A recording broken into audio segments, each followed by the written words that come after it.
எங்கள் வீட்டில் வந்து இது வந்து மல்லிகைப்பூ செடி, இது வந்து தக்காளி, இது வந்து செம்பருத்தி, இது சிகப்பு செம்பருத்தி, இது வந்து ரோஜா, இது வந்து செவ்வாழை.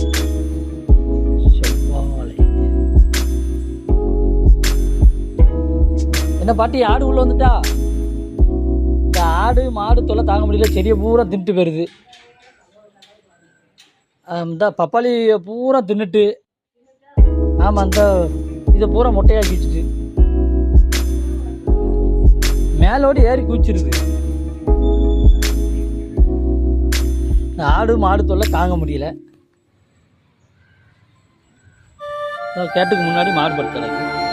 ஆள் இல்லைன்னா உள்ள வந்துடும் அந்த ஆடு. இந்த செடியை பூரா தின்னு எல்லாத்தையும் ஒம்பாக்கி போட்டுருக்கு. ஆட்டை கொள்ள தான் செய்யணும்.